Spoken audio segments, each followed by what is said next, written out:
Anna Leila, moje sambo, Anna moja salsa, moje tango. Anna Leila, moje sambo, Anna moja salsa, moje tango. La la la Leila, Leila.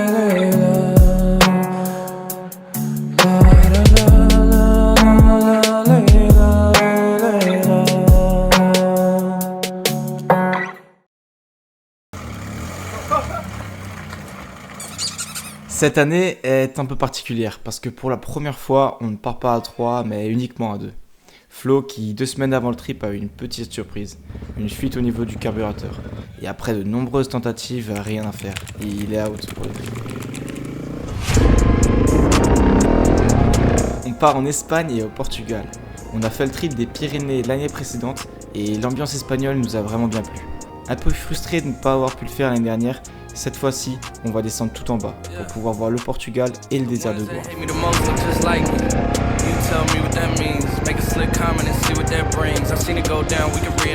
La première grande étape sera de rejoindre Madrid par les pistes en 5 jours.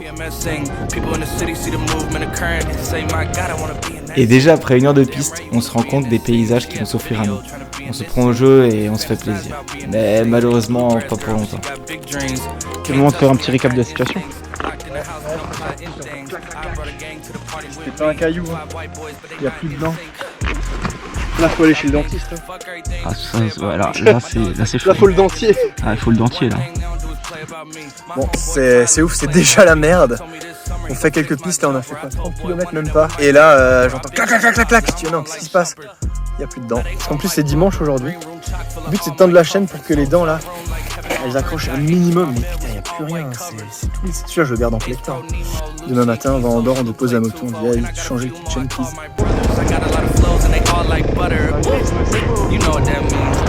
Comme dit, le kitchen de Louis nous a tout simplement rappelé que c'était un trip, un vrai. On appelle Andorre et un kitchen de dispo pour demain. Ce soir, on va essayer de se rapprocher de la frontière. Du coup, on va skip 2 heures de trace par 2 heures de route. Mais bon, faut quand même en profiter un peu, c'est les vacances. Y'all well dressed, but you ain't got soul and you just can't sew it on. I'm trying to tell y'all boys, I got a few songs I can sell y'all boys. I tried it back then, it was hell nah, boy.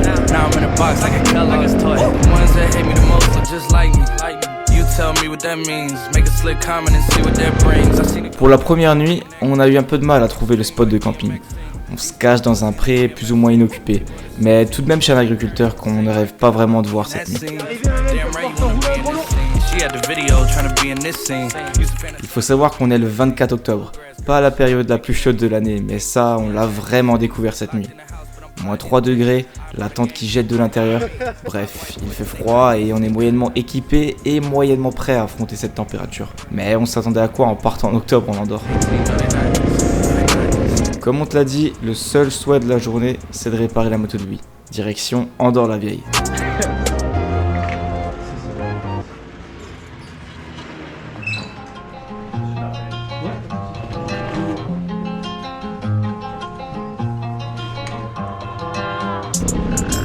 Une heure et demie plus tard, c'est déjà de l'histoire ancienne. Et ça, c'est cool.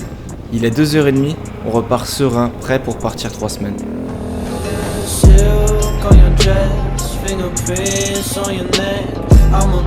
Après la traversée de l'Andorre, on passe sur des pistes qui nous donnent une impression de déjà-vu.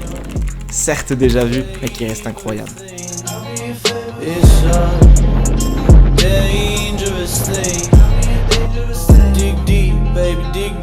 I've been waiting for this shit all week. I've been waiting for this shit all year. And right now it seems to lack fear. So she high in the bottle, I pour up a cup. She crushing the thought. Avec ce problème de régler, on trouve l'insouciance des vacances et on roule comme des fous. Un seul mot en tête, Toulouse bang.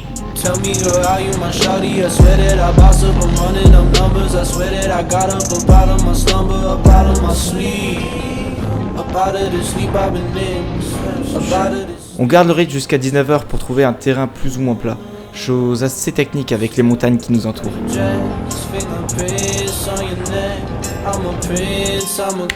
Le feu de camp nous a permis de reprendre des couleurs et d'énergie. Le lendemain matin, on fait la vaisselle et laissons sécher les tentes qui, on le rappelle, étaient gelées la veille. Elles le méritent bien. On se retrouve dans la vallée de Roca del Arc, au milieu de gorges incroyables, avant de rejoindre la ville de Villanueva de Mea, une première ville espagnole, petite rue super étroite où toutes les voitures ne passaient sûrement pas.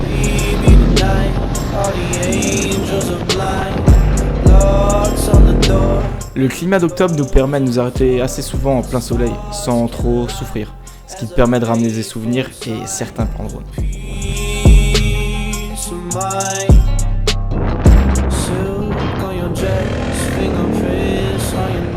Pour se diriger vers Madrid, on est passé par la région de Saragosse. Et dans le nord de l'Espagne, les principales pistes sont souvent assez linéaires à travers des champs sur un terrain très aride. Sincèrement, on s'est demandé ce qui arrivait à pousser ici. Petit tips, ce trip on a acheté des chaises pas chères chez Decat, mais qu'est-ce qu'elles font taf. Avoir un vrai dossier permet vraiment d'apprécier la pause repas et même le soir.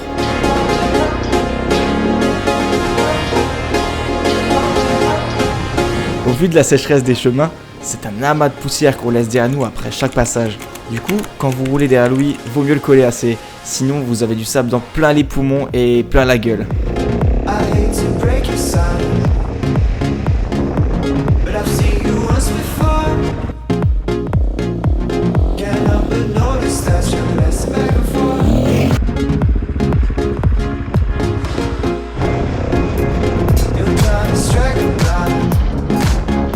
Et ce qui est fou, c'est que même si les pistes sont assez linéaires, on a réussi à trouver des petites traces sympathiques qui serpentent à travers les montagnes.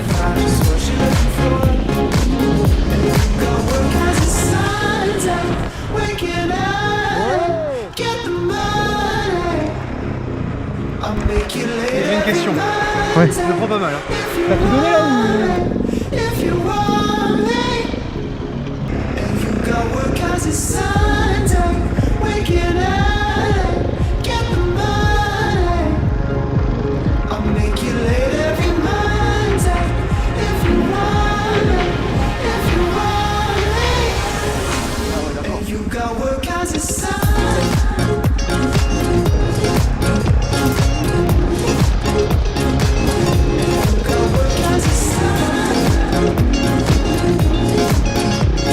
Ce soir, on n'a pas eu le meilleur endroit pour camper. Et à défaut de trouver mieux, on plante la tente entre un champ de maïs et un champ de blé.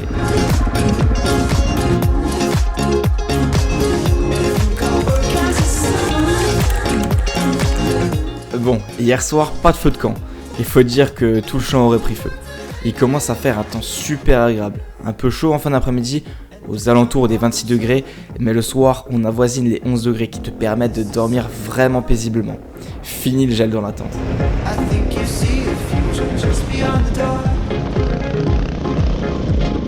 Malgré ça, tant que le soleil n'est pas levé, c'est compliqué de se sortir du sac de couchage le matin. Du coup, on fait des journées 8h30, 18h, 19h.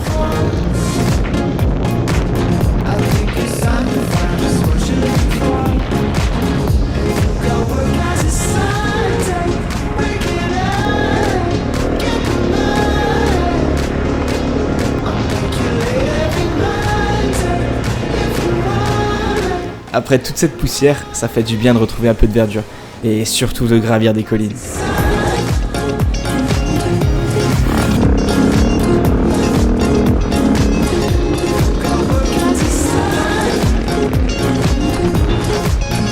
Et c'était une surprise folle quand on monte ici. On ne s'attendait pas à autant de beaux paysages dans une zone aussi désertique.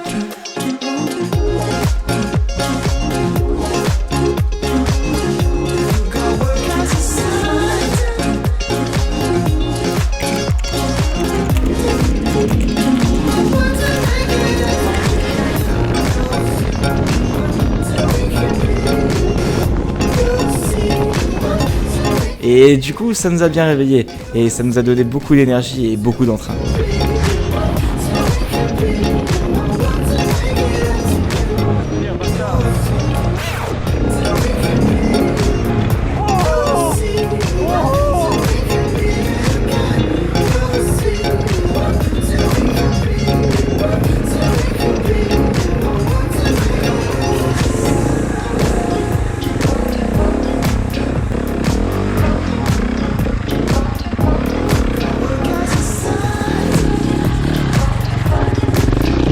Là, et là, j'ai vu ça.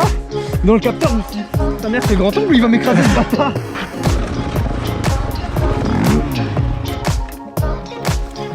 Ah, comme d'habitude, hein, trop d'énergie n'est jamais annonciateur de bonnes nouvelles. Cette petite chute nous a fait perdre 500 grammes de pâtes, complètement éparpillées entre l'huile moteur et le liquide d'embrayage. En soi, rien de grave, tu vas me dire. Juste un petit manque d'attention qui fait que ce soir, tu mangeras pas de repas.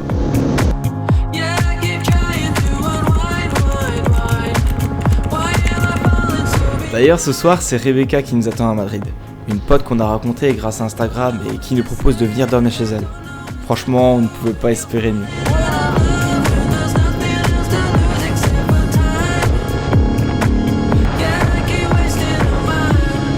Mais ce matin, on sait qu'il faut qu'on fasse pas mal de pistes et qu'on s'amuse dès le début. Parce qu'au vu de notre position, il va falloir prendre une voie un petit peu plus express pour arriver à Madrid.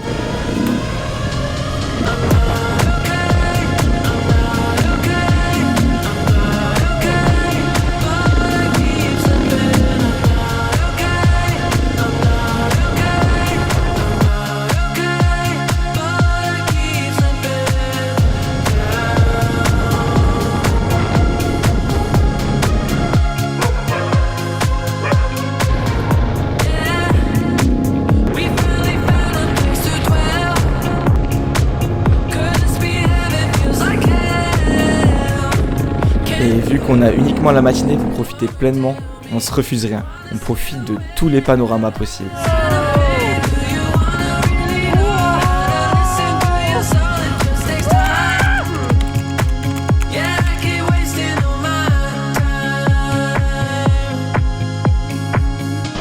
Il a tout l'air dingue là, hein. Putain, moi aussi.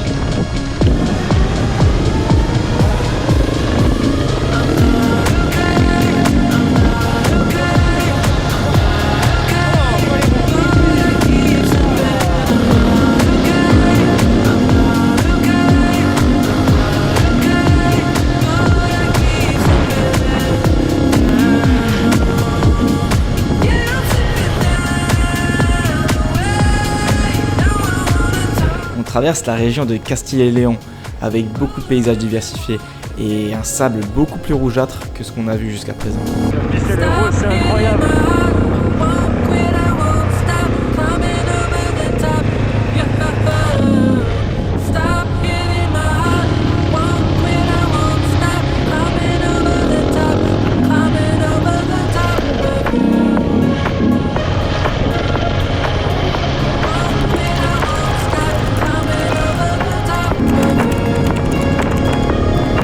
Par contre, on savait pas que dans les petites villes espagnoles, ils étaient pas trop friands de la carte de crédit.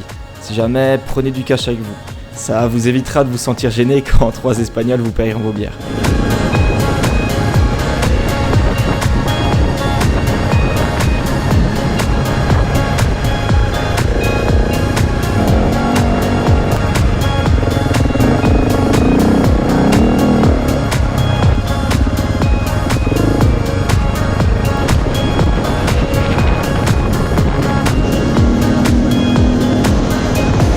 Bon allez, on est sympa, on vous passe les 2 heures d'autoroute.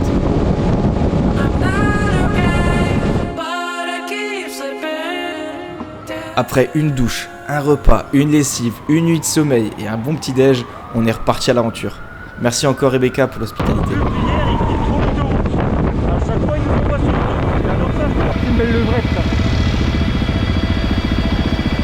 On en profite pour aller faire un tour à Madrid et prendre 2-3 photos. Mais en vrai, on n'est pas trop fan de l'ambiance.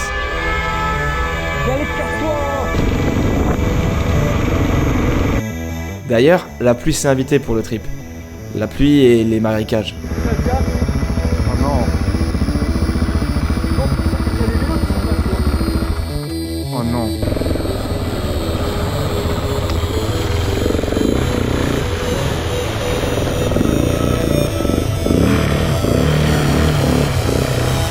Yeah boy.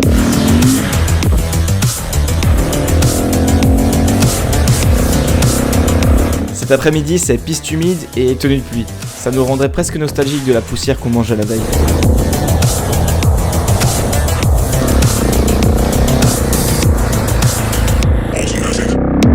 Louis a investi dans une tenue Gore-Tex, un indispensable pour partir en octobre-novembre. Quant à moi, avec mon Kawaii, c'était pas la même histoire.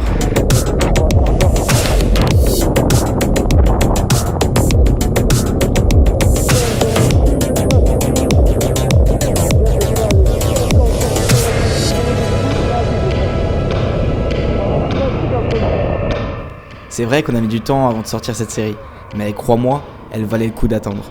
Et même si on s'est pris des trompes d'eau, on sera récompensé dans le prochain épisode par les plages du sud du Portugal.